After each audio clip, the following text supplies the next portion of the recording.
It's the most thing I've seen in 30 years. About 30, man. So I figure that the crossover's longer than your show today. All right, that's my idea of a great show. Right. Love those Canes, baby. How'd it go Wednesday? How did what go Wednesday? The dentist. Oh, the dentist. No, that's right. You weren't there yesterday. It was painless. I got a great dentist. He is fantastic. Even when they give you the anesthetic and they give you that long needle, Yeah. and usually it pinches. They hold your lip and they kind of shake it. No, he didn't do any of that, nor did I feel anything. There was no pain. The only thing is I had my head, I was laying in the prone position for an hour and 20 minutes with my mouth jammed wide open. They put the red rubber ball in your mouth, like the one that Joyce's got stuck in her mouth during those S&M sessions. And that's the only thing. You keep thinking to yourself, this will end sometime, won't it? But the guy did a phenomenal job. Man. And then I found out afterward, because he's got, the first part is the drilling with, the small drill, And then they get out the pneumatic drill, and and your whole head is, vibrating. And then I realized they stick pins in there, when a tooth is gone, they get rid of the shell of it, and they stick little pins. They stick them up into your gum, and then they build a tooth around it. Did you know that? No. Oh, the stuff they can do now is amazing. All you people out there that are terrified of the dentist, don't be anymore. If you get a good dentist, it's painless now. There's no pain. My root canal guy, No Pain Lane. Yeah. He's terrific, too. Is he kin to Night Train Lane? No. How about Lois Lane? No? Or Diane Lane. Oh. I wish. So the Marlins rights fees Barry writes about, your buddy Barry at the Herald, which we hate Barry Jackass like poison, and the newspaper. Although, Miguel sent me the thing that they did on me, that piece they did on my 30th anniversary. That was pretty nice. Thanks, Kevin Baxter, and thanks to the photographer lady. That was good. Yeah. That was really a nice piece for a change, as opposed to the usual hatchet job. And sure a lot nicer than your buddy Tom Jicka did, which was nothing. Just shined me, That's okay, Tom. We understand what it's all about. Just a petty little putz. And your buddy Sarney, that old turd, he doesn't write anything about 760 in Palm Beach is going to be having Joe Girardi on. Wow, whoopie-doo, Anyway, so Barry Jackass, I'm sure you read this about the fire sale by the Marlins and about the QM asking for a rights fee reduction, but the Marlins have balked. We're paying $3.5 million a year for the rights for the Marlins. Yeah, I thought it was 3, but that's okay. Well, Barry says 3.5, and he don't make mistakes, Yeah.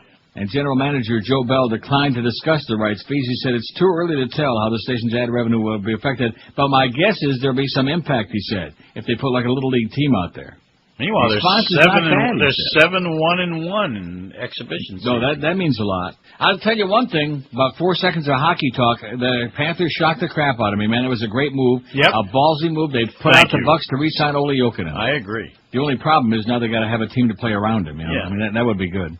But at least they've made a statement to people that they care. Now, if they'd stop lying about the attendance, Wednesday night they kicked Ottawa's ass right there in the arena, which is unusual. Ottawa's damn good, but there was nobody there. I watched parts of that on TV. I mean, nobody there, and they put down 15,192 for the attendance in the paper yesterday. Come on, get serious.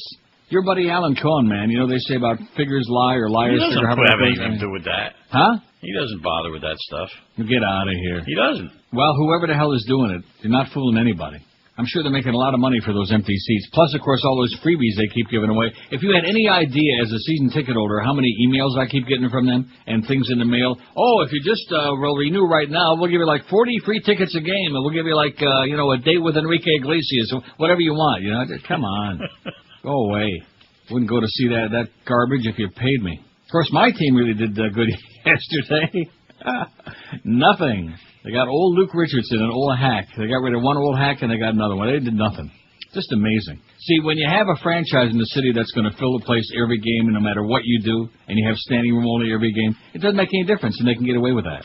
So the teachers' union here that owns the team, all they care about is the bottom line. Everyone by the teachers' union up there? Yes, that's correct. Maple Leaf Sports and Entertainment, which also, of course, owns the Air Canada Center. Must pay those teachers pretty well. Owns the Raptors, No, I don't think they pay them all that well. That's why we're always going on strike here. Yeah, had me a good day at Woodbine yesterday. I had a very funny experience. Yeah. There was a bitch. I hate to use that term, but she was there the day before. She's always there now. She wants up front the Wheel of Fortune to tie up the first two machines, number 1 and number 2. I'd like to do a number 1 and a number 2 right on her head. Anyway, so she's there, go in there yesterday, and there she is. Got 1 and 2, so I go down, there's finally a machine open, number 5. I put in $100. She says to me, oh, no, I'm going to get off number 1. I know you like this machine, you can have it. It's my favorite machine, Mom, because I'm a masochist like she is. And she's losing her ass on both machines, Mom. She's losing and losing. Oh, I put 800 in that one, and I put another 500 to give me any. And that's why she's giving it to me, because it's dead as a doornail, you know. So I sit down, I put a couple $100 in, and that machine was as cold, man, as a block of ice. Nothing. Maybe a cherry, you know. Then I put the third 100 in, and boom, there's 400 on the line. Well, all of a sudden, this very friendly, phony lady, oh, my God, do you see that? And she's talking to whoever's sitting to her right, which it kept changing. You know, people would come and go, and no matter who was sitting there, oh, look at how lucky he is. I got 400 3 times on the line. I got 3 spins for $250, and every time I get something, she was having a nervous breakdown. Oh, my God, oh, you're so lucky, Mama. To make a long story short, I had a pretty good day. I won a few bucks, and she left before I did. Lost her ass, to which I say, yeah. Selfish, nasty, hateful bitch. Like you'll hit something, and there's these old people there, these old, Russian women especially. And if you hit something, you're sitting waiting to get paid a jackpot, like $2,000 or whatever. Oh, you're so lucky, you're so lucky. In the meantime, you've been losing, pouring your ass through that place for months now. Oh, you're so lucky. And you just want to get up and punch them right in the mouth. Meanwhile, you remember the other day you were talking about slots down here and when they're going to happen? And yeah, I thought July. What's going on with the Indian casinos? With the Indian powwows. How's Defo doing with that latest Indian deal? There was a I got a little chuckle there. There was a story the next day in the Sun Sentinel about it. I'm sure it was no coincidence. No, it was about or maybe it was that day and I hadn't seen it yet, but it was about how the Indians have applied, but there's I guess Broward County has been stalling for whatever reason just hasn't gotten around to dealing with this, and that's what is holding it up. Dealing with what? What does Broward County have to do with the Indians? That's where they are. No, it's got nothing to do with it. It's the state that regulates. I know, but Broward has to do something. I forget what it was. I don't remember all the details of the story. But they said that's the hang-up right now for all of it. Well, good. Because I hope the pari-mutuals beat him to the punch on this. Who the hell wants to give the Indians the money? Wouldn't you much rather give it to the pari-mutuals? They need it. They can't even sell those cancer sticks like the Indians are doing. Very unfortunate. It's like everything else that happens in Florida. Not fast, not slow, just half-fast. Yep. Pathetic. So I find out that the Canes were down 13 points at one point in the first half yesterday. Boy, it's a good thing I didn't know about that. No, and I'm out there at Woodbine, and George or somebody there was supposed to email me with a score, so I would at least know, whether I had to prepare to do a 4-hour show today or just another hour and a half. Oh! And nobody sent me the message. So you really need to get a BlackBerry. I know you're very anti-internet and all that stuff, but you'd love it. Being the plunger that you are, you can go online and get all the scores of every game. Oh, I can get the scores on my phone. Oh, on your phone? Okay. Yeah. So that's what I did. I went on the internet and I checked your favorite newspaper. I checked the Herald website, and there was the final score. 66 for Miami and Clemson 63, and I said, yeah, now we're talking. The only problem with these hour-and-a-half shows is, boy, you could get used to this real easy. Yeah. Yeah. I'm sure. Oh, yeah, hour and a half. I think that's about right. I had a couple of those following a late baseball game. Yeah. Don't you think that's the way it ought to be? 4 hours, 3 hours, too long. Hour and a half, man, could be dynamite every day. I like it. And then I looked at the schedule next week, and Wednesday at 12:50, it's another Marlin game. Oh, love those Canes and those Marlins. Please don't leave, Marlins. Please don't go. Please. You know, that story about them going to San Antonio or whatever. Yeah, I know. It's a joke. Well, but it's the same thing every time. It's always the same, and we go through all of these. Like I said yesterday, quit threatening to leave already. If you're going to leave, bye-bye, have a great life. We'll pack you a couple of sub sandwiches. Get out of here already. I don't think there's a chance they can go there. No. First of all, all of a sudden the price of a ballpark is $300 million. Not only that, but the voters aren't going to approve it in San Antonio. Not only that, but they're going to happen anymore. And they're going to insist on local partnership. And they're the 38th ranked market in the country. Like I said yesterday about the Sky Dome, I was coming home from Woodbine, and the cab driver was telling me about the city. The taxpayers paid the bill on that in the first place. I forget how many $100 million it cost to build a Sky Dome, and then it turned into a white elephant. And they couldn't give it away, so finally Rogers Cable bought it for $25 million. Well, so when you parlay something that the taxpayers have spent hundreds of millions into a $25 million boondoggle, and then you name it the Rogers Center, I mean, as much as I appreciate it, why couldn't they just call it the Rogers Sky Dome? That's one of the best names of a building anywhere in the world, the Sky Dome, right? Yeah. Rogers Center, my ass. God.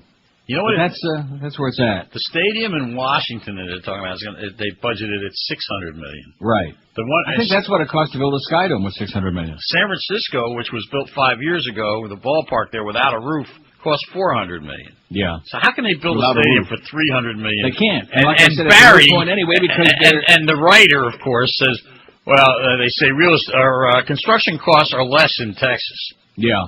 That much less? Sure. They bring in all that cheap help from across the border. In fact, Bush has built a special tunnel. You know how they keep showing all these tunnels they got? Yeah. They got a special tunnel in there to bring in all the illegal, the grape pickers from Mexico. Well, it's time for you to go. It's been time for me to go a long time ago because it's almost time for we don't have time to mess around today. What are you laughing about? You got the life today. I do have the life. Make no mistake about it. I would never deny that. Got to talk real fast today. Well, listen, have a great day. You too, and a good weekend. Great weekend, and a happy Purim, and a happy St. Patty's Day. Best to you, too. All of these things. See you. Top of the key again. Powell receives a pass, fires no good. His jumper hit the front of the rim. Miami quickly ahead. Rob Height rising and slam dunk with the left hand. A monster slam. A one-handed left-hand slam by Rob Height. Tonight on the Islamic Cartoon Network, it's Elmer Fundamentalist. Be very, very quiet. I'm issuing a fatwa. Now, you've seen Jay-Z perform on the Grammys with Paul McCartney. That's right. And now, Jehovah comes out of retirement. Yeah. To duet with all the legends.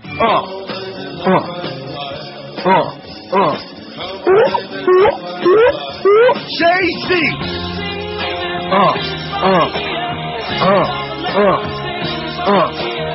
You've never heard more beautiful duets than these. Yeah. Jay-Z, duetting with the legend. Yeah, while it's hot, y'all. With all due respect to my good friend Steven Tyler, though, have you noticed that over the years he's looking more and more like a woman? Over the years? Yeah, more and more. I'm not saying he never did in the first place, but more and more like a No, I hadn't noticed it. An old lady with big, loose lips. I noticed it after 10. wrinkly. Don't interrupt now. We don't have a lot of time to potchkey around today, man. We got to, full steam ahead. Love those Canes, man. Oh, God, they came through in fine form yesterday. They will get their ass kicked today by the Humpers team, Duke. 11:30, we got the Hurricane warm-up, and we got UM and Duke from the ACC tournament in Greensboro, North Carolina. Why do I always want to say South Carolina? I don't know. Nothing could be finer than to stay out of Carolina. UM and Duke at noon, and so we'll be out here at 11:30, to which we say, all right. Hey, if you're starving for a really great meal at a really tiny price, John the Baker is the place for you. 2 locations on Pines Boulevard in the Home Depot Center just west of Flamingo, or the brand new John the Baker at the Sterling Town Center, Sterling and Pine Island, and prestigious Cooper City. All kinds of fantastic Italian homemade goodies. Everything is fresh and delish. They give you big fat portions at teeny tiny prices. Sausage and peppers, chicken parmesan, baked ziti, lasagna, zillions of things to choose from. And don't forget John the Baker's world famous garlic rolls, just juicy and dripping with garlic and as big as your head. And George and Josh have tried about everything on the menu, from that fantastic sloppy sausage sub to good old spaghetti and meatballs. And they rave about them all, and you will too. And don't forget some of the best pizza you've ever had as well. Bring the whole family or call ahead for takeout. In Pembroke Pines, call John the Baker at 954-431-4315. Or in Cooper City, it's 954-252-0091. Always, like I said, huge portions and always the best and freshest Italian food in town. It doesn't get no better than John the Baker. This is Neil Rogers. This is 560 QAM. Take off those checkered pants.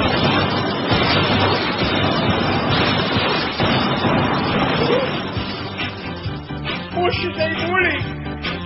Watch it now, watch it. Turn about. Another Everest from Dubai.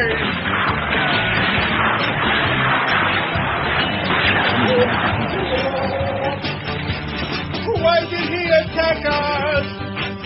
What the hell did we do to keep us while we are hanging in that new torture room? Even the Christian right, the Lutheran right.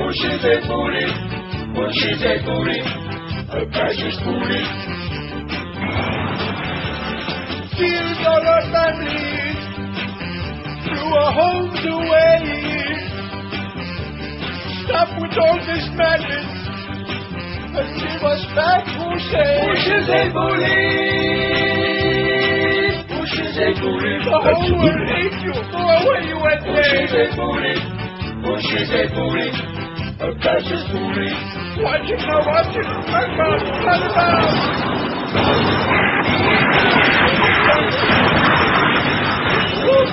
Mass graves of a lot of people. It's 10:18. That was great. Special. Mass graves of a lot of people. That's exactly what he specializes in. Doing a heck of a job, dummy. What college or university do you despise the most? That was our poll yesterday. We love hurricanes now. God, we love them. Oh, yeah. 1,588 votes. Notre Dame 364. Was there any doubt about it? No. Despise Notre Dame. Touchdown, Jesus my ass. Bob Jones University 224. It's a good thing you came up with that. Yeah. Well, I would have had something to vote for then. University of Miami 202. They probably would have done better, but winning that game for us yesterday, they made people a little bit more Gentile toward them. Gators UF 172. Gator haters. So U of M did better than the Gators, or FSU, which was next with 125. I hate this poll 117. Always does well. None 95. Don't hate anybody. Well, boring. Oral Roberts 73. Ohio State 63. Liberty Baptist College 34. Jerry Foulball. Yale 24. Michigan 20. Oh. Harvard 18, Duke 14, Texas 13, USC 11, Michigan State only 7. What's not to like? UCLA 6 and Penn State only 6. I would have thought Penn State would have done better just because of Joe Pa and those crappy uniforms, Josh. Well, wouldn't you think? Yeah. I mean, am I the only one that hates him like poison and thinks that he's just a cranky old man who's way out of control? I mean, I don't hate him, but he's definitely a cranky old man who's out of control. Well, you at least dislike him a little bit. Anyway, how about that ports deal? All right, and George now has become a... I think you're involved in a new religion now. Right. Dobbism. The Dobbsian religion. Lou Dobbs. Right. I turned you on to Lou Dobbs, and now George doesn't miss it every night. God forbid. But, see, so the thing is, you don't realize the transformation that took place on that. I don't know him from anybody. A lightning bolt came from up above, and something turned this formerly administration-licking jackass, who was just another toad on the TV, into like Hellraiser. United Arab Emirates owned DP World said yesterday it would transfer its operations of American ports to a U.S. entity after congressional leaders reportedly told your president that the firm's takeover deal was essentially dead on Capitol Hill. DOA. Because of the strong relationship between the United Arab Emirates and the United States and to preserve that relationship, DP World will transfer fully the U.S. operations of P&O, or is that PU? P&O Operations North America to a United States entity. Edward Bilkey, DP World's chief operating officer, said in a statement. The announcement didn't specify, though, which U.S. company would be involved. So before we get too excited, there are people like, hold on a second. Okay, that's enough. Hey. Oh, that was special. Before we get too carried away. But at least some good was accomplished, finally. We want the era, the CCA deal stopped now. Howard Beale would be proud. Mm-hmm. And Josh is saying, Howard Beale, who's that? Here's today's poll, and we need a lot of help on this. Although, I don't know, maybe they don't have any. A TV show past or present that you love but would never admit to it. What do we got so far? Already 470 votes. That's kind of weak. Hee-Haw 64. I hate this poll will be number 1, 47. I forgot about that. Had George at it this morning. Already is zooming up there. They hate everything. Everything, everybody. It's the South Florida effing way. Batman 38. To the Batmobile. Let's go. Okay. Andy Griffith Show 36. Flipper 34. Well, I'd be ashamed to admit that too. Even George was ashamed. That's what I voted for. But he watched it for different reasons than I did. Hey, Luke, is that a fluke? They call him Flipper. Brady Bunch 33. Any soap opera 28, like Guiding Light. Boy, have they screwed that thing up. The Real World 26. Gomer's Piles 26. You think Gomer has piles? Probably no. Partridge Family 19. Desperate Housewives 18. That's the one with Miguel on it. Yeah. Queer as Folk 13. Joe Millionaire 12. Party of 5 9. Speaking of gay. What the hell was that kid's name? Scott Wolf. Was that it? You're asking me. Party of 5, that screamer. Dr. Phil 9. Twin Peaks 8. Ellen 8. Oprah 7. Dark Shadows 6 with Barnabas Schwartz, whatever his name was. Remember that? No. Yeah, you do. You admitted you watched a little I tried to watch that show, and I didn't make it through one. Well, all I remember about his name was Barnabas. Are You Hot 6. That was a good show, and they took it off. I have no idea why. Lorenzo. So what's that got to do with it? He was using the laser, and that was a copy of what Howard was doing, and Howard was threatening to sue them, and the network said, it ain't worth it. It doesn't have that good ratings anyway, and they just dropped it. But they had some pretty hot people on there. Yeah, they did. Well, I'm on it back. The Apprentice 6, The O'Reilly Factor 5, Road Rules 4. Speaking of shows with some pretty hot people on it, and Making the Band 4, and The Rita Crosby Show only 4. Well, that's not because people are ashamed to admit it. That's because nobody would watch it. Wouldn't you think? Right. That's what I'm thinking right now. Yeah, let's have another Lost Co-Ed. I just don't even want to talk about it. $14,495 for abandoned pet rescue. That's a pretty weak total, if you ask me. Yesterday, we came up with $100 at that Phantom location, and we got 2 more ones for you today. Let's look at the schedule here. Curtis 2 to 4, Mad Dog at Conine's Grill 4 to 7. Panther preview at 7 o'clock. Nice going there, re-signing Ole Jokinen, man. They finally did something that with some balls. Now you just need a few more guys, like 10.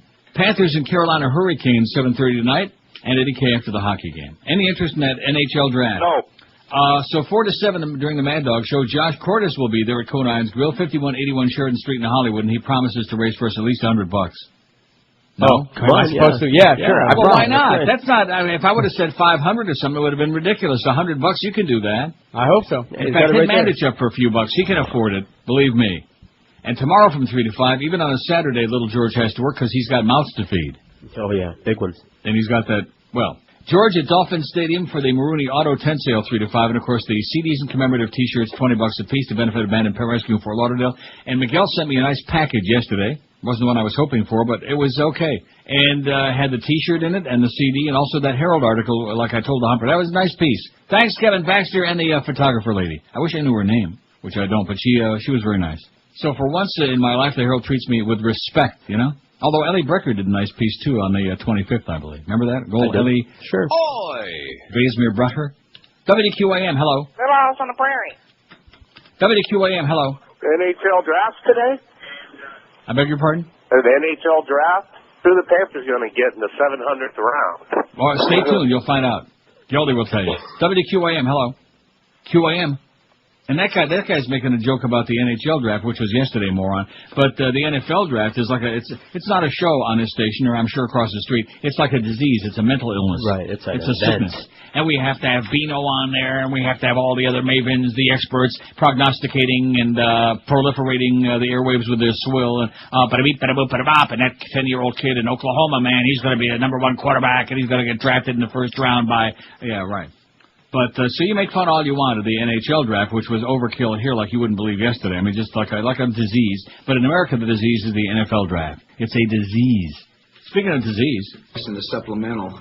26 past 10 at 560 WQM. Beachford has gone mad. They don't have a disease, but it's madness in March all this month at Beachford.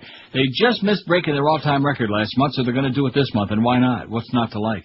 Because right now, extended Camp Ford 150s are as low as $249 a month, with $995 down.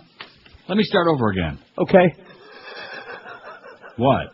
Well, you heard what I said. Yeah, I did. That was great. Beachford has gone mad. Well, that's what I'd like to do at times. It's madness in March all this month at Beachford. They just missed breaking the record last month, and they're going to break it this month. Right now, extended Camp Ford 150s. Let's see if I can do it again. Are as low as $249 a month, with $995 down, plus fees with approved credit and a 39-month lease. First time I didn't say bucks. Sorry. Madness in March at Beachford means you must be mad if you don't take advantage of rebates and discounts of up to $10,000 on all new and used vehicles. If you're not in the market for a new car but know somebody who is, send their ass into Beachford. Because if they take delivery in March, Beachford will send you $200 in cash. And that money comes from the advertising budget. They won't jack up the price $200 for your friend and screw him. Don't miss out on this one-of-year event. Beachford's Madness in March. Extended Cab Ford 150 is low as $249 a month. Discounts and rebates up to $10,000 and $200 in cash just for sending by a friend. Hurry in. Beachford is just 2 miles east of the Golden Glades on 163rd Street, West Dixie Highway. You'll love your Beachford experience. This is Neil Rogers. This is 560 QAM. Oh my God. Were you drudge packing? The why, the die, cartoon, cartoon, cartoon.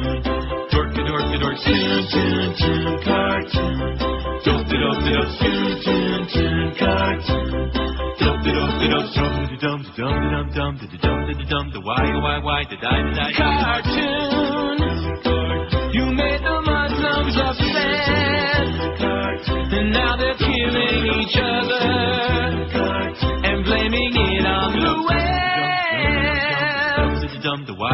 Cartoons.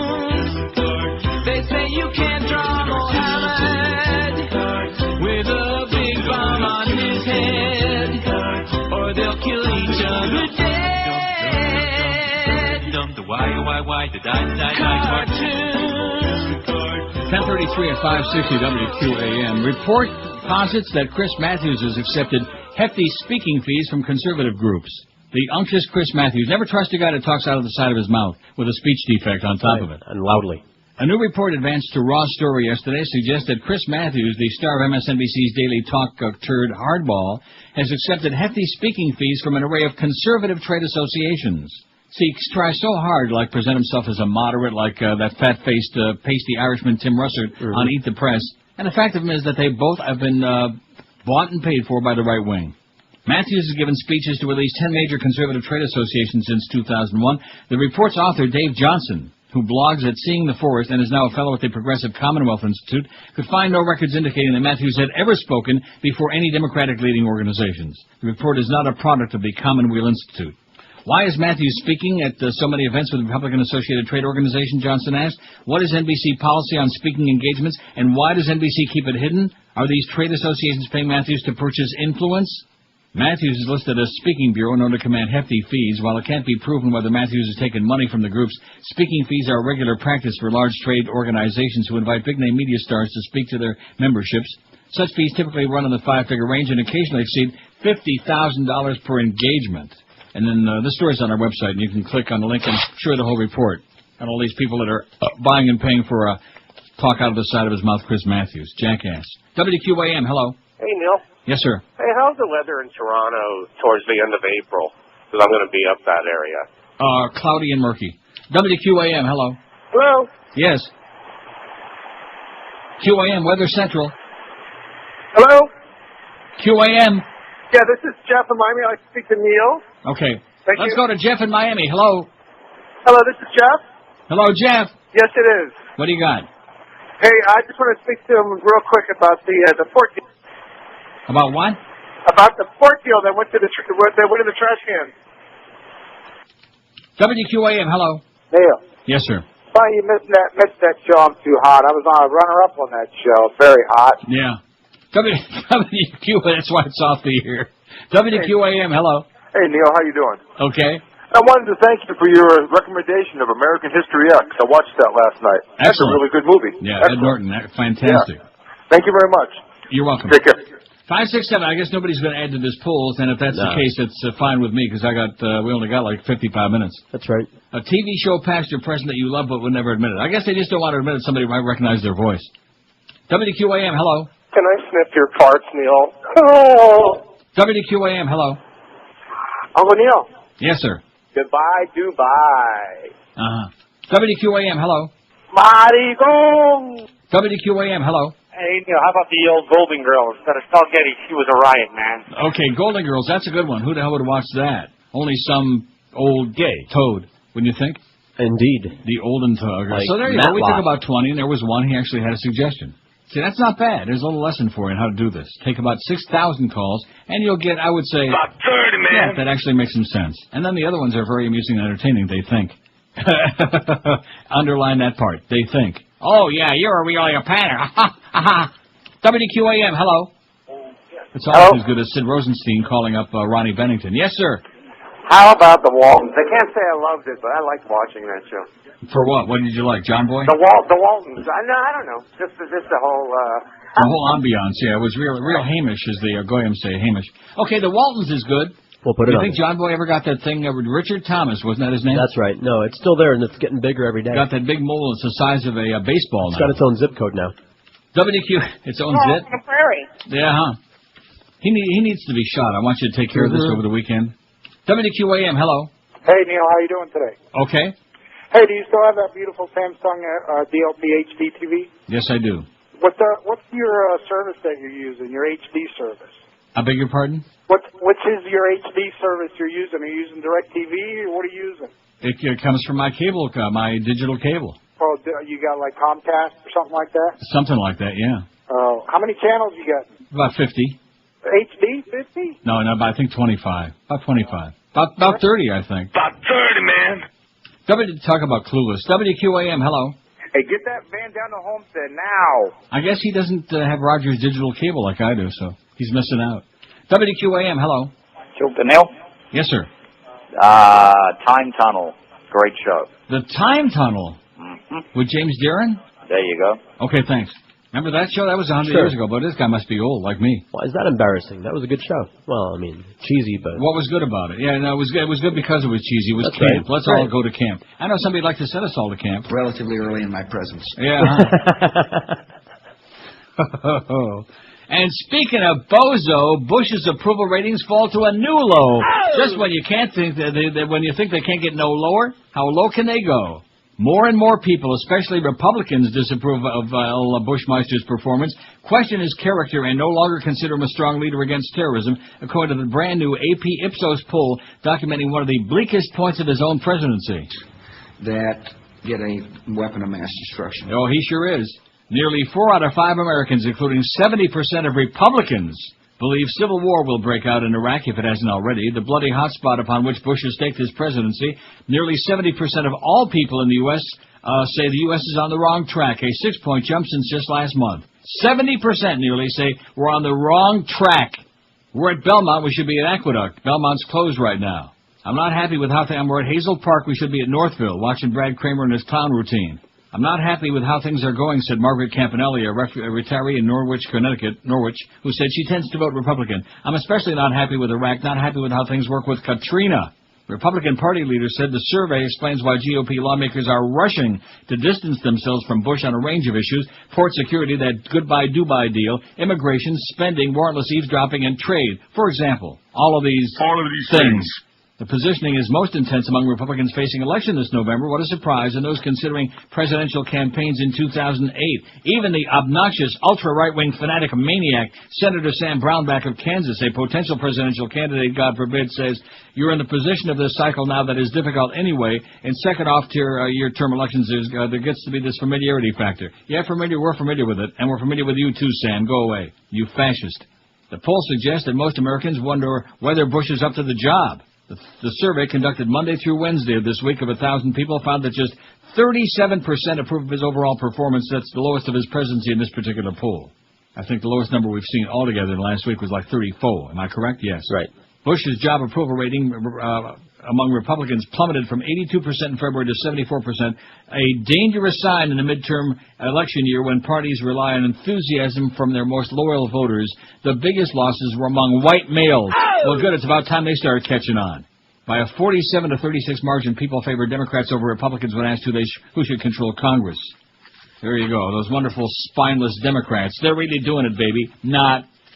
Speaking of doing it, let's get with that bandit pet rescue campaign, will you? Because if we can raise some serious cash for them, then I'll tell you that story that you were telling me about. All right. This is Neil Rogers.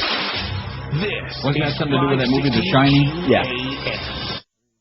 That shows real girls flashing their goods during spring break week in Florida. But what about the hotties who spend the whole year in Florida? Now, they've got their own video. It's Golden Girls Gone Wild. Who's in it? Why, it's all your favorite Golden Girls. Dorothy, Rose, Blanche, and the always seductive Sophia. I shudder to think what was under that dress. Well, you won't have to think, because Golden Girls Gone Wild is 2 full hours of these ravenous retirees showing loads of wrinkly skin. I am the most attractive and available woman in all of Miami. Golden Girls Gone Wild. These hotties with hot flashes are going topless every chance they get. Except when their arthritis flares up. So I'll never be able to open my blouse again. It doesn't get any sexier than this. But don't take our word for it. Listen to what the Golden Girls are saying about each other. She looks like Abe Vigoda. It's Golden Girls Gone Wild. Watch it just one time and you'll agree. A dark day in the history of mankind. Golden Girls Gone Wild. Oh, now. 1046 at 560 WQAM. I got a great column again by Doug Thompson, Capitol Hill Blue. We don't burn our sources in a minute. All right. But first, the chief of an Indian tribe represented by the lobbyist Jack Abramoff was admitted to a meeting with President Bush in 2001, just days after the tribe paid a prominent conservative lobbying group $25,000 at Mr. Abramoff's direction, according to documents and interviews. The payment was made to Americans for Tax Reform, a group run by Grover Norquist, one of the Republican Party's most influential policy strategists. Mr. Norquist was a friend and longtime associate of Mr. Abramoff. Mr. Norquist attended the meeting along with Mr. Abramoff and the tribal leader, Raul Garza of the Kickapoo traditional tribe of Texas. They got great joy juice. Oh, yeah. It is not clear what role, if any, Mr. Norquist played in getting Chief Garza into the meeting, and there's no suggestion that the White House was aware of the $25,000 payment. Right. But the transaction adds new details to what is known about Mr. Abramoff and how he used his links to well-connected conservatives to establish himself among his lobbying clients as having access to the highest levels of power in Washington. Mr. Abramoff has pleaded guilty, and we know that. This is just the teeny tiniest little tip of the iceberg, man. It's going to be like the polar ice caps melting and just flooding the entire globe before that actually happens in a couple of weeks. Oh, that's never going to happen. Right. Doug Thompson says we don't burn our sources. One of the questions frequently raised by critics of this website is, how can you guys have sources the mainstream media doesn't have? Good question. We often quote confidential sources on our stories. We have a choice of depending on such sources or not publishing the story. If I'm satisfied the sources are accurate, I go with the story. It's a question of trust, and during my 23 years in Washington as both a journalist and a political operative, I've built up a network of sources I trust and who trust me to protect their identity and not put them in harm's way. More than 40 years in journalism taught me to protect such sources at all costs. Many of those same sources don't trust the so-called mainstream media outlets because they've been burned by journalists who put the story ahead of protecting those who provide them with the information. Even worse, the mainstreamers can be downright sloppy when it comes to protecting those who have such information. On Monday, I outlined how the Bush administration has launched an all-out war on the press, directing Attorney General Alberto VO5 Gonzalez to go after reporters with subpoenas, wiretaps, monitoring emails, and surveillance to try to stop leaks about the many questionable activities of the White House. I learned about the efforts because the FBI made the incredibly stupid mistake of sending one of their national security letters to a company I own, demanding information on one of its clients, me. Then I confirmed the story with my administration sources and ran with it on Monday, knowing that even acknowledging receipt of a national security letter could lead to trouble. The letter was withdrawn after my attorney negotiated a deal. On Tuesday, an email arrived from Dan Egan, Justice Department correspondent for the Washington Post. Dan wanted a copy of the letter and more information on the story. That's right. I read a story about how the Bush administration is monitoring the email of journalists, and a journalist fires off an email asking me to violate the USA Patriot Act and risk certain jail time by providing him with a copy of a letter I'm not even supposed to admit I have. In fact, I don't have it. I never did. The FBI sent the letter to my web hosting company offices, which are 300 miles away from my home and studio. At my instructions, it went from employee who received it straight to my attorney, and he dealt directly with the feds. I never saw the letter, do not know what happened to it, and I'm not privy to details of what it said. I don't want to know. That's why I'm still sitting here, not on my way to get Moe. Then I checked my voicemail to find a call from Robert O. Harrow, Jr., another Post reporter, wanting information on my sources. Wow, I read a story about how the Bush administration is monitoring phone calls of reporters, and a reporter calls me on the phone to get information on my confidential sources. Anybody see a pattern here? Next, I get both a phone call and an email from David Armstrong of the National Security News Service saying he's working with 60 Minutes on a story about domestic spying by the NSA. He wants info on my sources. Let's see. A reporter uses both the telephone and email to request the names of confidential sources on a story about how the NSA monitors telephone and email use of, you guessed it, reporters. Sorry, guys. I'm not about to burn my sources when you take so little precaution in seeking information from me. Besides, that wouldn't help 60 Minutes if they were the only news outlet left on the face of the planet. In 1981, I served on a panel discussion with Fred Graham, then legal correspondent for CBS News. During a break, I told him about a paper I once worked for, the Alton Telegraph in Illinois, which had lost a landmark libel suit for something they never published. I thought it might make a good story about injustice. Instead, Graham turned the story over to Morley Safer in 60 Minutes, and they put together a hatchet job on the newspaper and told the story from a trial lawyer's point of view. Instead of defending freedom of the press, Safer and his crew sensationalized the story for ratings. Some years later, we learn again just how 60 Minutes and CBS News hangs people out to dry. Jeffrey Wigand, the fired corporate vice president for Brown & Williamson Tobacco Company, blew the whistle on the company's campaign to hide the two dangers of nicotine, but 60 Minutes and Mike Wallace caved into corporate pressure and shelved the story after revealing Wigand's identity. His reputation was ruined by the network's incompetence. Given such track records, why should any source trust the mainstreamers? The Washington Post sends an unsecure email openly asking me to violate federal law by turning over a classified document, and I'm supposed to believe they'll protect sources that I've cultivated and protected for more than 2 decades? When Mark Felt, the number 2 man in the FBI, served as Post reporter, Bob Woodward's primary source on Watergate, he insisted that Woodward avoid contact by telephone and devised a scheme of planted messages in a newspaper left at Woodward's door and meetings in an underground garage in Arlington. Felton knew using the phone or other standard communications means of the time would lead the security-obsessed Nixon White House right to his door. Felt's identity remained a secret for 31 years. My sources know better than to use phone lines and email to contact me. We've worked out elaborate, always changing methods for sharing information. I'm not about to risk their confidentiality with reporters who are less careful. I've been hauled in front of grand juries by overzealous prosecutors who wanted names of sources. They didn't get them. As a journalist, I was trained to develop my own network of sources, not call other reporters and ask them to give up theirs. Maybe I'm too old-fashioned for today's pop culture journalism. Maybe it's out of style for reporters to do their own legwork and research instead of depending on Google and others to do it for them. Maybe I'm just too old to change and too damn suspicious to get trapped by youngsters. My mama drowned the dumb ones. Oh, I love that. My mama drowned the dumb ones. Beauty. Is he great or what? He is great. You didn't like that website once upon a time. Why do you keep saying that? I don't know, just couldn't help it, just for aggravation's sake. Here's our poll so far. A TV show past or present that you love but would never admit to it. 555 votes. Boy, doesn't that look cute, that number? 555. That's almost. Hee-Haw 76. I hate this poll 71. I told you, go right to the top. We hate it. Ah! A Batman 47. Andy Griffith Show 40. Flipper 35. Flip your magic twanger, Sandy. A Brady Bunch 34. The Real World 29. Any Soap Opera 29. Gomer Pyle 29. The Partridge Family 24. Oh, I wonder if the guy with the eyes voted yet. Desperate Housewives 22, Joe Millionaire 16, Queer as Folk 15, like David Cassidy, Party of 5 10, like Scott Wolf, Dr. Phil 10, oh God do we hate him, Twin Peaks 9, The O'Reilly Factor 9, I sure wouldn't admit that, and I don't watch it. And Ben, you know, one thing that nobody wants to comment about, and even little Tommy Jicka hasn't written, is the fact that he's still got shares in the Dayton Broward on his radio show, O'Reilly. He is the no factor. Ellen 8, Dark Shadow 7, Oprah 7, Are You Hot 6?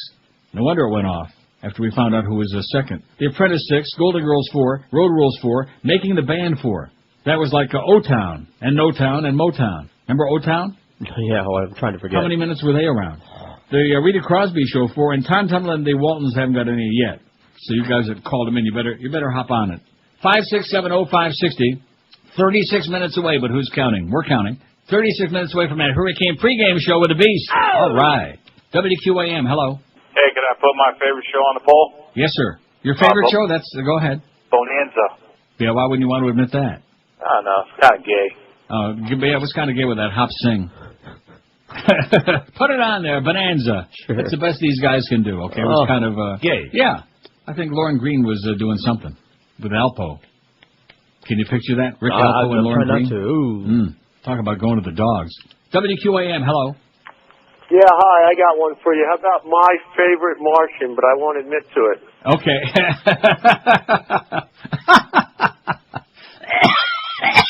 Yeah, that was kind of gay. Yeah, if you ask me. Those two guys living together. That's right. Well, it was his uncle. Well, they always say that. It was his kissing cousin or his uncle. They're both dead now. Antenna kept coming out of his head. They're both dead. Ray Walston was Uncle whatever his name was, Uncle Martian, Martin. And who's the other guy? Bill Bixby. Right. Who was also the Incredible Hulk. That is correct. Well, what a shame. You know, the good people, they die. That's why I'm going to live to 100, because I'm a miserable old bastard. But the good people die very young. I guess we don't have to worry about that at QAM. Now, we got some nice people there. I can't think of any at the moment. We got some real fine people. We got Joe Bell. He's a heck of a great land-handed, grandstanding guy.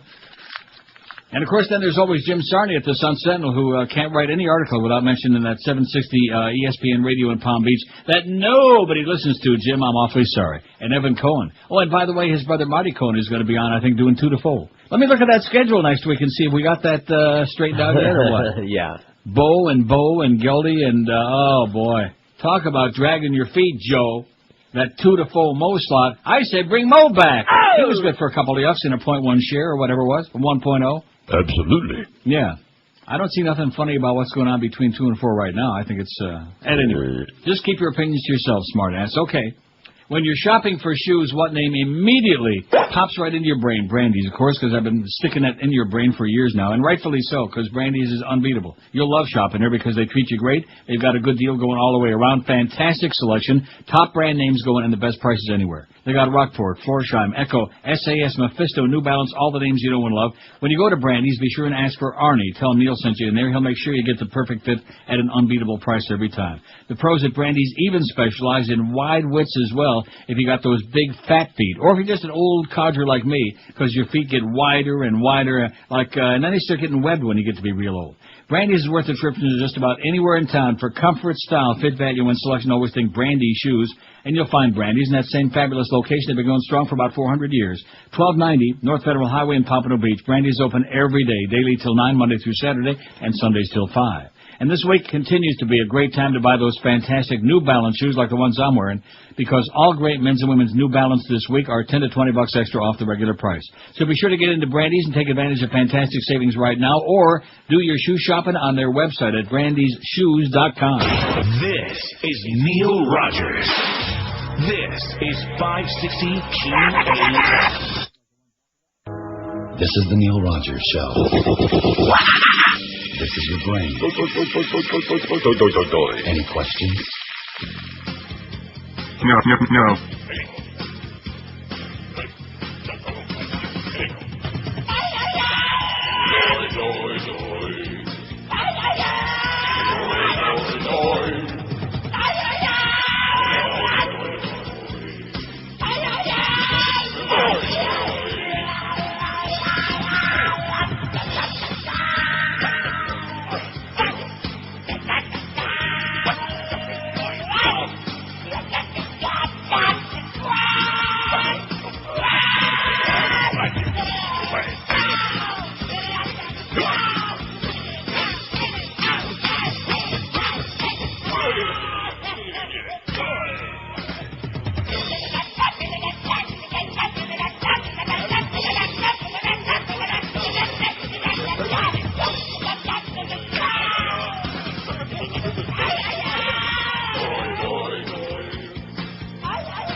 Exactly. I couldn't say it better myself. 11:03 at 560 WQAM. We're just 27 minutes away from the pregame, the Hurricane pregame warm-up show, and then the Hurricanes in Duke at noon. The ACC tourney in Greensboro, North Carolina. Wait till you hear this story. Doctor for Cuban World Baseball Classic is the son of somebody very famous. Guess whose son he is? Fidel's? There you go. All right. The doctor for Cuba's World Baseball Classic squad is no ordinary team physician. Before last night's 11-2 victory over the Netherlands, there was Antonio Castro Soto de Valle, 37, signing baseballs in Team Cuba caps for fans at Hiram Bithorn Stadium in San Juan. After Cuba's designated hitter slammed a two-run homer in the fourth inning, there was Castro with the rest of the team outside their heavily guarded dugout to congratulate Yuande Garlobo. This team physician was a former third baseman at the University of Havana, a decent player according to a big league scout who knew his coach. He's also the son of Team Cuba's most prominent fan, President Fidel Castro. Incredible. How do you like them apples, huh? I bet you a lot of people in Little Havana are going to be doing the green apple quick step when they find out about that. Not many team doctors are seen signing autographs. Castro was told on the field while the team warmed up nearby. He just chuckled. I'm the doctor for an Olympic championship team, he said. I guess that makes me famous. The Cubans, winners of the 2004 Olympic gold medal and 2005 World Cup, play Puerto Rico tonight in a highly touted contest between Pool C's only undefeated teams. His daddy is Fidel, the team doctor. You trust that guy or what? No, I'm like Hyman Roth. Who knows what he's slipping into their oval team? I don't trust the doctors that don't speak English. New York Times today says Abramoff is spending, his spending has been detailed, $20,000 for a car monitor. When the money was rolling in, Jack Abramoff certainly knew how to spend it. During his heyday as one of Washington's top lobbyists, Abramoff raked in millions of dollars and faded lawmakers and luminaries at his Pennsylvania Avenue restaurant.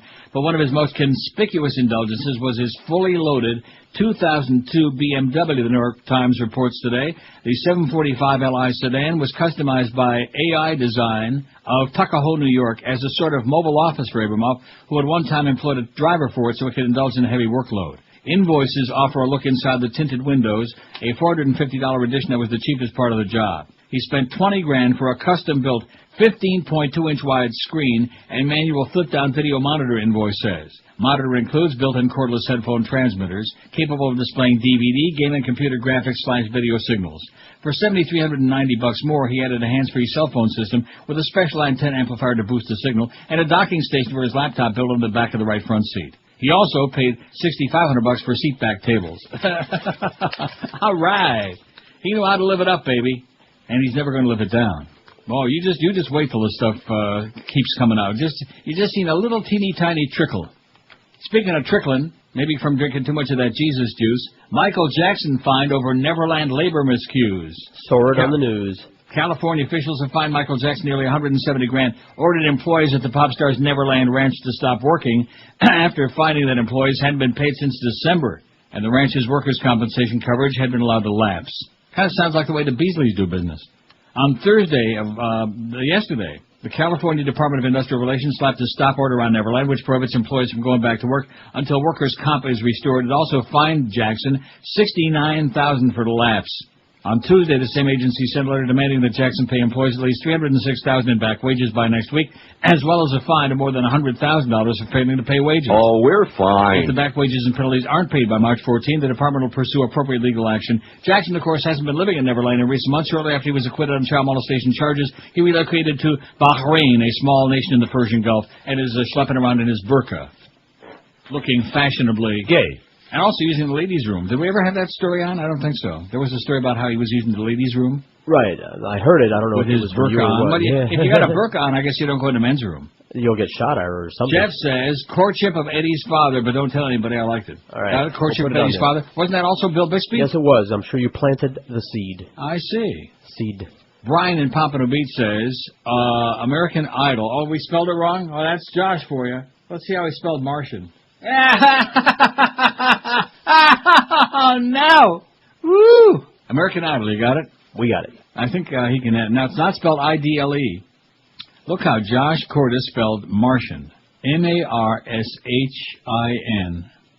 Isn't that what you do when you go out and hunt in the marsh? That's right. Just Martian? Going Martian. You know, yeah, you're I'm going Martian. stomping around.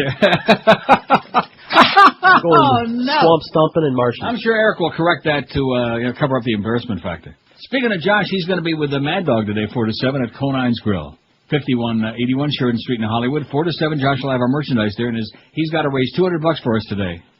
Right? That's right. All you Martians come out. Right. All you Martians, that's right. In fact, maybe some of the Martians that were stuck in Moe's pants, maybe they'll show up, and they'll donate some cash. And then George tomorrow, 3 to 5 p.m. with Dolphin Stadium for the Marooney Auto Tent Sale, 3 to 5 tomorrow afternoon. With our CDs, commemorative T-shirts, $20 a piece. Come on, cut loose with some cash. We got almost 15 grand, but boy, this thing has slowed down to a crawl, to like a teeny tiny crawl. It's 11:09 at QM. We only got 21 minutes. We got to talk real fast. Beach Ford has gone mad, just in case you missed it. It's madness in March all this month at Beach Ford. They just missed having a record month last month, so they plan to break that record this month. Right now, extended cab Ford 150s are as low as $249 a month. See, I said dollars that time. With $995 down, plus fees with approved credit and 39-month lease. See, if you say bucks, you can get in big trouble. Madness in March at Beach Ford means you must be mad if you don't take advantage of rebates and discounts of up to $10,000 on all new and used vehicles. If you're not in the market for a new car, but you know somebody who is, be sure and send their ass into Beach Ford, because if they take delivery this month during March, Beach Ford will hand you over $200 in cash. That money comes from Beach Ford's advertising budget, so it won't jack up your friend's price by a couple $100 at all. Don't miss out on this once-a-year event. It's Beach Ford Madness in March going on right now. Extended cab Ford F-150s as low as $249 a month. Discounts and counts and rebates up to $10 grand and $200 just for referring a friend. What's not to like? Hurry on in. Beach Ford, you'll find 2 miles east of the Golden Glades on 163rd Street at West Dixie Highway. Guarantee you, I'll bet you Maddie Bell's life on it. You will love your Beach Ford experience. This is Neil Rogers. This is 560 QAM. Oh! Dubai, your shipping corners will buy. Dubai, you infidels must die. Oh, yes, who may hate us, but Bush will have his way. Oh, Dubai, we will make you die. We've been in bed for such a long time with the Bush Drive family host. I ask you, what would be safer than an unchecked freighter with a suitcase bomb on board? Dubai, we will guard your port. And when you die, you get a free glass of port. Stuck in trouble when those bombs explode. Oh, Dubai, we will make you die. Thank heaven for 9/11, for we now control most of our lives. cash for terror we were given to the Muslims who hate women. Unless they're free guys, we'll change your mind and it won't be hard. You buy the height of the old race car. Stay tuned to corporate news, 'cause we own that too. Go to buy, we will make you die. I'm dying over here. 11:16, better talk fast. We only got 14 minutes. That's right. TV show past or present you love but would never admit to it. 622 vote. I hate this pool, 94. What did I tell you? Pulling away. We hate it. And we hate you, too. All of you. Hee-Haw, 82. Batman, 48. Andy Griffith Show, 42. Fleeper, 37. Fleeper. Flip it again, Sandy. Come on. Brady Bunch, 36. Any Soap Opera, 33. The Real World, 31. Gomer's Piles, 31. The Partridge Family, 25, with Danny Bonaducci. Desperate Housewives, 22. Queer as Folk, 16. Joe Millionaire, 16. Golden Girls, 14. Party of 5, 12. Dr. Phil, 12. Twin Peaks, 10. The O'Reilly Factor, 9. Ellen, 9. Dark Shadow, 7. The Apprentice, 7. Oprah, 7. Are You Hot, 6. Rita Crosby Show, 5. Road Rules, 4. Making the Band, 4. My Favorite Martian, spelled right. Thank you, Eric, for bailing out Goofball. My Favorite Martian, 1. Bonanza, 1. Time Tunnel, 1. And the Walton so far has got the big... Oh! Because of John Boy Zit. Whatever that big mole. Do you think now, who had the biggest mole? Peggy Lee, Enrique, or John Boy? Oh, Enrique, before he had it poll about removed. the biggest mole. Right. Isn't that what Greg Reed was always running around? Who's the mole? Who's the mole? And then come to find out it was him. He was the one feeding Barry Jackass all the information all the time. The inside poop. He had melanoma. Yeah. The U.S. military will close Abu Ghraib prison probably within 3 months and transfer some 4,500 schleppers to other jails in Iraq, a military spokesman said yesterday. The prison in western Baghdad was a torture center run by Saddam Hussein before photographs of American soldiers abusing Iraqis there in 2003 gave it a new notoriety and made it a touchstone for the Arab street. We will transfer operations from Abu Ghraib to the new Camp Cropper. Is that spelled with an O or an A? Careful. Camp Crapper. Once construction is completed there, Lieutenant Colonel Keir Kevin Curry told Reuters. Kid Curry. Well, he's got to do something nowadays. He sure ain't over there at Power 96. Had a big flush there at the QAM, man. Beasley's had a big flush. Oh, and speaking of flush, a Georgia man has filed a lawsuit against Walmart in Federal District Court in Atlanta in a fight over his T-shirts that compare the retailer's business's practices to the Holocaust. Charles Smith has been marketing shirts that read, I heart Holocaust T-shirts. Okay. Isn't that cute? I love Holocaust. Walmart filed a cease and desist order in an attempt to make him stop printing the shirts. The company said Smith is engaging in trademark infringement. It has threatened to sue Smith if he continues to display the logos on his website and to print them on his products. Well, I didn't realize that they had a Holocaust spin-off. The 48-year-old Smith is a computer repairman, said he has no deep connection to the company, but he claims using the logos is a free speech issue. I remember when we used to have that in America. Do you? Smith said he came up with his long time ago. Came up with his anti-Walmart logo after conversations with a customer and employee who both had bad experiences with Walmart. He designed his first logo in July. One shirt with Holocaust printed above an eagle and a smiley face sold on November 16th and netted Smith $5.10. It's about like how we're doing. He said if the court sides with him, he'd use any profits to pay his legal fees and for continued production of the products. Walmart spokeswoman Sarah Clark said Smith is infringing on the company's trademark, also making an offensive association between Walmart and one of the greatest tragedies of the past century. You go, baby, whatever his name is. What's his name? Charlie. You go, Chuck. Now, I found a product, and I didn't say I found a product, but I found a story about it, and you seem to be aware of it, which shocks me. Shirataki. Yeah, well, I have this Japanese connection, you know. Well, that's right. Your daughter probably brought home pounds of shirataki. I wish she had, but she didn't. From Nagasaki, she brought home shirataki. She brought home a lot of debt. Oh. When Mark O'Meara and his wife quit smoking last year, he experienced an all-too-common problem. He gained weight, 35 pounds to be exact. And so O'Meara, a 46-year-old computer programmer, and his wife Char, vowed to get back in shape by following the Weight Watchers plan. But there was a wrinkle. The O'Mearas, who live in a small village called Lake in the Hills, Illinois, adored pasta and sat down to big bowls of spaghetti 2 or 3 nights a week. But the high-carb, calorie-dense food was off limits to the O'Mearas if they wanted to shed pounds. Oh, what a shame. Now, here's the exciting news for me, a pasta lover who can't eat any. It's my favorite food in the world, man. Can't eat it. So when Mark O'Meara discovered a milky white gelatinous Japanese noodle with only 20 calories a serving called shirataki, he was thrilled. Got a great line I could use in this story, but I guess I better not get joiced. Right. It has to do with that last paragraph. O'Meara was browsing through a Your Diet magazine when he read that shirataki made from a yam-like Japanese root called kanyaku is something of a miracle food. It's a miracle! Oh, my God. How do you like that?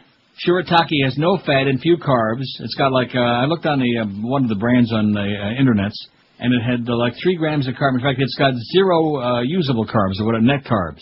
And a mere 20 calories a serving compared with an average of 200 for fettuccine or ziti. To the O'Mearas, the pale chewy noodle was a dieter's holy grail. See, now you can get some of that low-carb pasta sauce and smear on a bunch of this stuff and put in your meatballs and your sausages and a little bit of wine.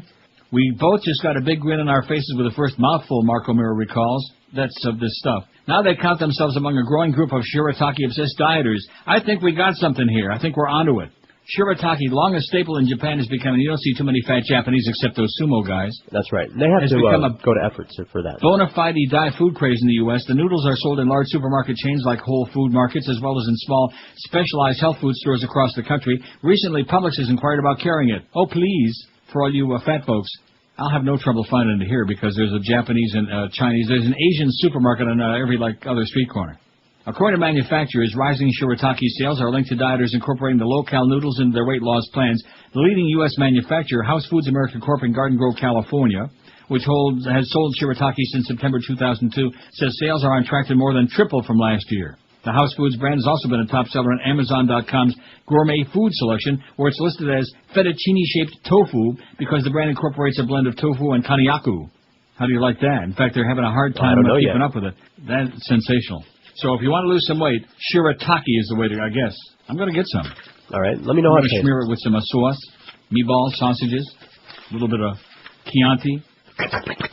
23 past 11 at QAM. We're only moments away from that big ball game with lightning-quick speeds, the latest features in security. Comcast high-speed internet leaves DSL in the dust. And today you can get on board for only $9.95 a month for 2 months. With an always-on connection speed of 6 megabytes, Comcast high-speed internet is up to 4 times faster than DSL 1.5, up to 100 times faster than dial-up. Whether you're downloading music, watching streaming video, playing online games, or just surfing your favorite sites, Comcast's reliable, fast connection means you'll be flying through the internet with the greatest of ease. Plus, when you sign up for Comcast high-speed internet, you get instant access to free features like the Fan, Video Mail, Comcast Rhapsody Radio Plus, and up to 7 personal email accounts, just to name a few.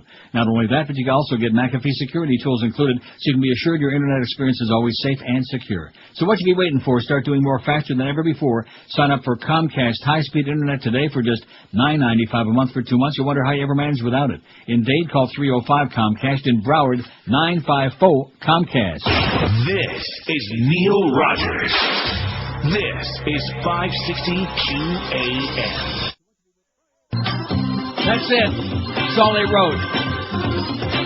Canes will get their ass kicked by Duke today, but thanks very, very much to them for winning yesterday so we can get the hell out of here. I'm going to go and buy 100 pounds of shirataki right now. All right. I'm going to smear it. Let me know how it goes. Huh? Let me know how it tastes. It's tasteless, like this show.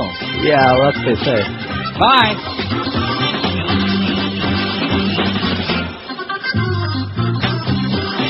Bye, bye, bye.